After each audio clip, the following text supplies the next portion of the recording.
Let's do this. Let me pull up something a bit more political, and then we'll get into why this stuff is so important. This is a story from the New York Times. USA Today to remove 23 articles after investigation into fabricated sources. The articles were removed after an investigation identified stories with sources that appeared to be fabricated, USA Today said. The internal investigation, which took place over a period of several weeks, began after USA Today received an inquiry related to the veracity of details in an article by Gabriela Miranda, who was a breaking news reporter at USA Today. All right. I'm going to pull up USA Today real quick. So one of the leading fact-check news organizations in the country has been spreading false news and fake news for And here's the best part. Interesting. NewsGuard gives them a 100 out of 100. Wow.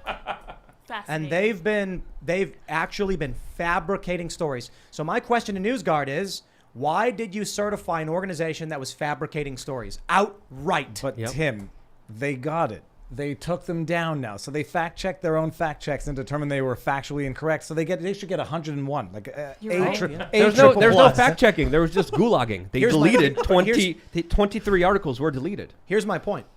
USA Today publishes fake articles.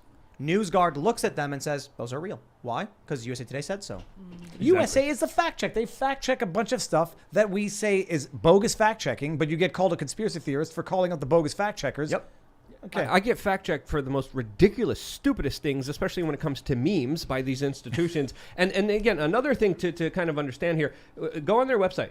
It should be front page news on their website right now. Hey guys, we lied to you. Hey guys, we fabricated stories. Hey guys, if this was me, it is. It is. There it is. It is. Where is it? January. Where is it? Top headline. Yep.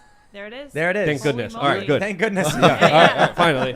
But it should have been like, so sorry, we goofed up, we messed up, we lied to you. And this is full transparency and accountability of what actually happened. But hold on, if you back it up just 1 second, I still saw January 6th first and I foremost. saw that too. Yep. That's bigger. That's not front page. I mean, they should stop running news. They should stop putting out articles. They should apologize, get on their knees to the general public and say, I'm so sorry. I lied to you. But they don't. That's what anyone with any kind of reputation should be doing right now, because this is so embarrassing.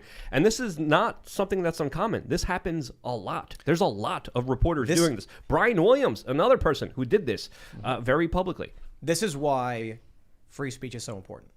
It's obvious. I mean, obviously free speech is important for a million and one reasons that we talk about in terms of your right to go outside and speak your mind, or your right to practice the religion you want. I'm speaking more broadly than just the First Amendment. I mean quite literally your right to say these things about what you believe and your politics. But it's also your ability to share the news on these social media platforms.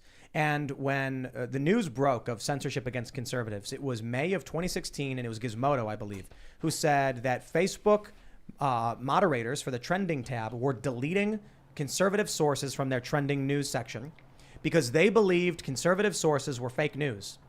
That was it. Now we have NewsGuard, which is one of their big clients, I believe, is Microsoft, Bill Gates, and they like to certify these news outlets. Now, I like it. I like the idea, and so I make sure all of our sources are always going to have that nice green check mark. But I will not hesitate to point out that their system is completely broken and makes no sense. Particularly because how does USA Today have a 100 out of 100 if they're publishing fake news? How do fact checkers know whether or not a story from USA Today is real or fake?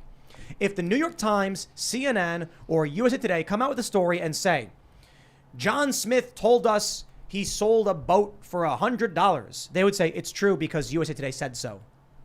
See, that's not fact checking. They just say, these NewsGuard, for instance, totally biased in that we just assumed USA Today was right. No, they should be downranked completely, and they should be forced to jump through hoops, legal audits, if they want to get their green check mark back. They should be fired. They shouldn't have a job. Well, the reporter, I think, is getting fired. The whole institution for allowing it, in my opinion.